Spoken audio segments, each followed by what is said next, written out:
Alright folks, time for another patented quick and dirty mainstream box office corporate cinema summer film review. I haven't really done as many of these as I'd like to this summer, but then again, you know what, I've got some other stuff going on. Sometimes you just can't make it to the movies. And thankfully we've got a really good one that just came out, and it's the latest entry in the Despicable Me franchise. One of my favorite contemporary animated series out there today. I was a huge fan of the first two movies, and I actually think this one, which is sort of a spin-off but also a prequel, is actually better than both of the first movies, and I really like those. So anyway, Minions. Basically, you know, the core concept here is just really absurdly simple. You got these little yellow banana people who come from the primordial soup, and throughout history they have one goal, and that's basically just to be subservient to whoever, you know, the most evil, sinister, dark people on the planet is. So there's a very sort of counter cultural message going on there. These are not figures who are trying to do good and make the world a better place. I mean, they're just trying to be part of some sort of dominant hegemony, which is something the movies never really get into. So think about how subversive all this is. That you have these characters who are basically going out there to do as much evil as possible, being little technocrats, the Adolf Eichmanns to Gru's Adolf Hitler. I mean, it's a very unsettling premise for kids cinema, but you know what, you never really think about that because they're so adorable. And I think that's one of the brilliant things about Pierre Coffin's. It's made by a Frenchman, of course, his little Minions franchise.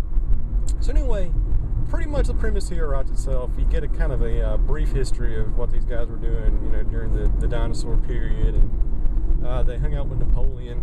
You know, I was really expecting them to kind of go a little bit further, you know, maybe do like a joke about, you know, hanging out with, you know, the Hun or, you know, General Robert E. Lee, something a little bit more contemporary. But I'll do with the French Revolution. That's a pretty good one to kind of capitalize on.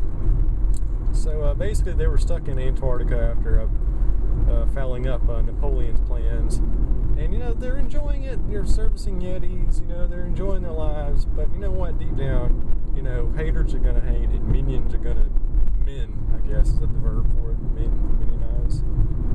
So they decided to set out to find the world's most evil villain, circa 1968. Now you kind of figure, you know, during the height of the Vietnam War, you know, you might be able to find some guys, you know, Pol Pot, you know, Mao Zedong's. He's still got his countrymen running stuff. God knows what's going on in Russia at the same time, you know, Brezhnov's over there. But instead of picking any of the dictators, they don't go for Idi Amin, unfortunately. They end up picking a character voiced by Sandra Bullock, who's like this really bizarre, like DC, Marvel, like analog, crazy, goofy supervillain. So they don't do like real hardcore villains. You know, they're not going after, you know, Charles Manson or Ted Bundy or, you know, Osama bin Laden, because let's face it, you know, even for a subversive kids flick, that's a little bit too on the nose. So yeah, basically they go to New York and they see the ad for basically Comic-Con, except instead of servicing comic book nerds, it's servicing criminal mastermind geniuses who try not to kill people. It's very safe. It's the PG form of criminal activities. Nobody really dies or gets, you know, mangled. So it's good. It's a good fit for the entire family. If you want one pro-criminality animated film for this summer, you know, Minions is certainly it. There's this great bit where the little yellow guys, there's three of them, and they actually have a personality, which is kind of weird because they're supposed to be indistinguishable. And the fact of the matter is they're able to convey so much personality despite the fact that they don't actually speak a decipherable language. I mean, they're basically speaking Pootie-Tangese, but you're able to actually kind of feel for them, and they have a sense of self. They have their own distinct, you know, character traits. And it's very Chaplin-esque. And I'll get a little bit more into how this movie actually kind of relates more to some of the old disruptive silent cinema classics of yore than it does, you know, a mainstream film like Inside Out, one of the contemporaries. So anyway, yeah, there's a great scene where they're going to, you know, VillainCon in Orlando, which itself is a really great jab at, you know, the competitor of Disney, because we went there to swamp. But yeah, they end up, the three main Minion guys, they end up meeting up with this family, which seems like really stereotypical, you know, your typical suburban ween Disney family, but they're actually like a bunch of like bank robbers. So it's a really great kind of twist, and Michael Keaton's like the dad. It's really pretty funny. And they basically get there to the little convention and end up befriending Sandra Bullock's character, and she has a husband who's like this really like pretentious proto-hipster evil invention designer. And there's a great joke about modern art where he's making fun of Andy Warhol. I love that part. So I mean, there's definitely a lot of quote-unquote adult content in the film. There's a lot of really sort of more intellectual, mature shout-outs in this than there is, something like Ice Age, thankfully. And from there, what happens? Okay, well, basically, the premise of the film, the big plot line here is, they got the three Minion guys, and they're out to steal Queen Elizabeth's crown, so she's kind of a really great pastiche of Queen Elizabeth because she's very aggressive, very ignorant, very snooty.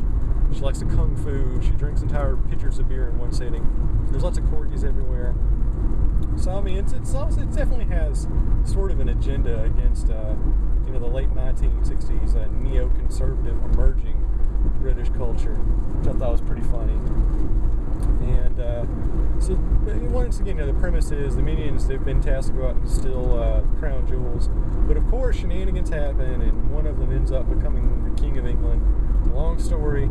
And then, of course, Sandra Bullock tries to get revenge. From there, I don't want to spoil this movie. There's some really great stuff in there. Very, very funny. Lots of great shout-outs. My favorite part is when there's like a TV news anchor, and he actually describes one of the Minions absolutely perfectly by saying that he's like a bald, jaundiced child, which I just thought was really funny for some reason I really can't describe. But, it's a great movie. I really, really enjoy it. I thought it was probably the second favorite movie I saw this summer next to Inside Out.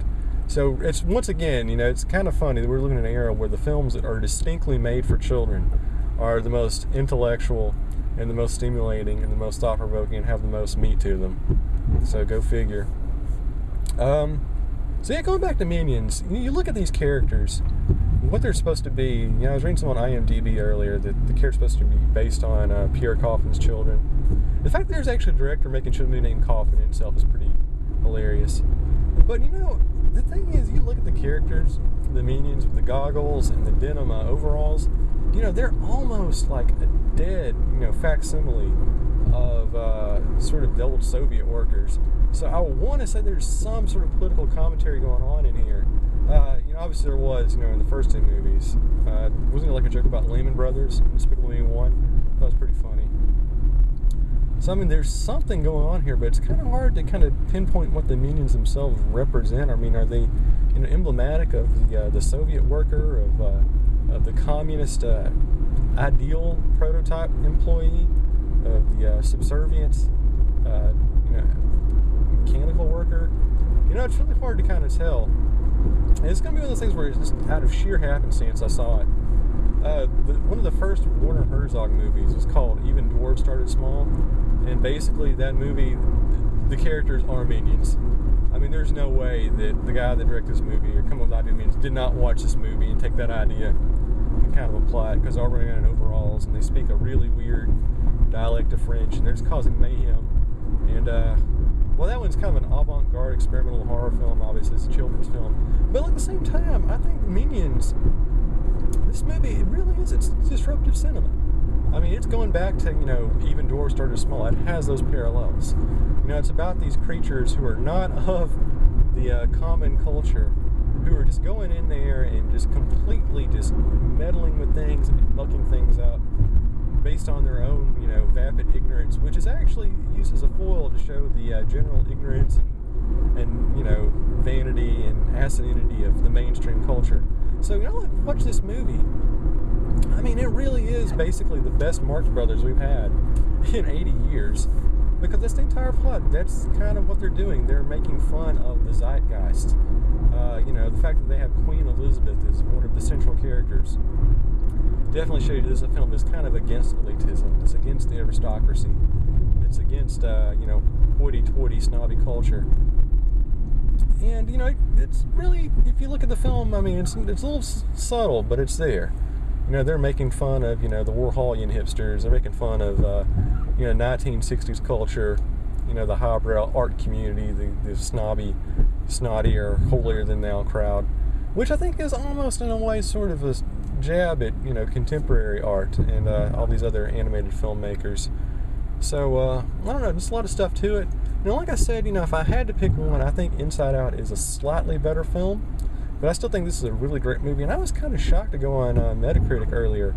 See, this film's getting pretty negative reviews. I just don't understand that. Maybe my finger is off the pulse of contemporary culture, but I thought it was pretty great, especially for a modern kids movie. It's terrific.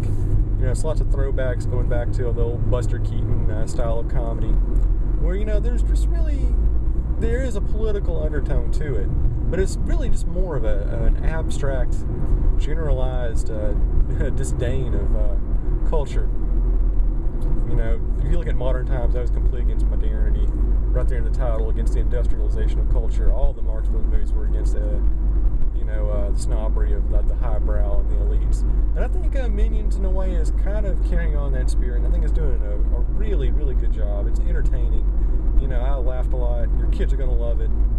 And I think the reason why critics don't like it is because they just don't get it.